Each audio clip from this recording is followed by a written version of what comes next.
I'm sort of constantly in song and music writing mode, I guess. So most riffs and ideas tend to come to me when I'm doing something totally unrelated to music, like being out running, walking, driving to work, being in the shower or wherever. And I think the key thing then is that I have this app in my smartphone so I can record all the riffs and the vocal ideas that I get.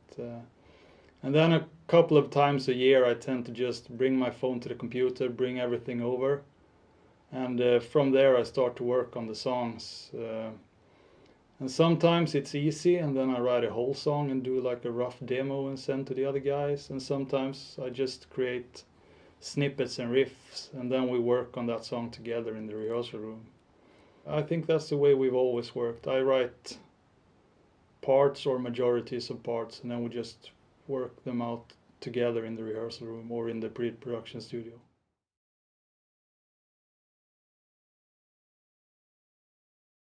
This time I used a lot of equipment compared to earlier productions, mainly because of Rothandel Studios, where I could use a lot of cool stuff like vintage Mellotrons, the Mellotron M400, but also the new one M4000D, and they all went through a really cool reverb called AKG BX20, I think, which is a really big spring reverb.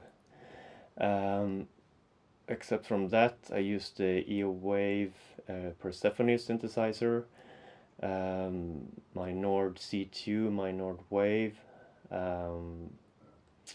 some software synthesizers that I couldn't find the sound from the analog way, so I had to use some software synths as well.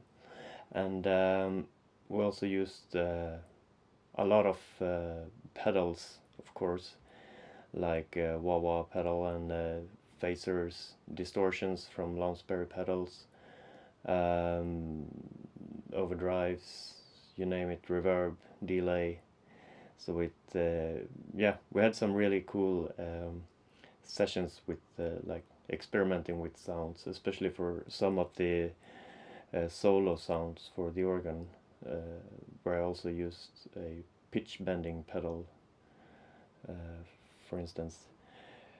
I'm not sure. Yeah, of course I used a Leslie for the organ, Leslie 2102, and also I used some of Fredrik's guitar amps for some organ sounds, and also the whirly sounds, so we could get them really distorted and sort of, yeah, not the Leslie sound, but yeah, something different, which was quite interesting to experiment with as well.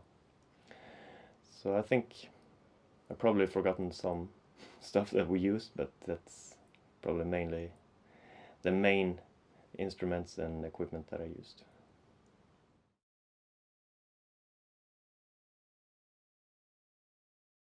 I hope that, like a good wine, Egonaut is only getting better and better throughout the years. Hopefully we are more professional today with a given goal. I mean, in the beginning it was just me and Fredrik jamming around, and now we are 5 individuals that every time we play together it sounds Egonaut. And in the beginning it was only about trying to find something that didn't sound like the bands that we listened to ourselves. But now we are more or less picking the gold pieces of what each of us is listening to. I mean, a little bit of Michael, a little bit of Dennis, a little bit of me, Emil, and Fredrik. I mean, that's how Egonaut is supposed to sound. And also, it's a more mature band. I mean, in the beginning, we were very naive. We thought that just send a demo and we will have a record label that will contact us and all that. Now we know that it's not a fact. You have to be on Facebook, you have to be on Twitter, you have to know how to declare the merchandise if you want to play in Switzerland and sell merchandise. And also, the costumes, the hair, the stage setup, the backdrops, the logos. I mean, everything. You have to think of everything just to be able to get that something that differs you from other bands that tries also, of course, to catch the eye of people. And I hope that we have done that throughout the years. And also with this new album, the Omega, it's new Egonaut. I mean, usually in the beginning we played speedy punk rock with short hair.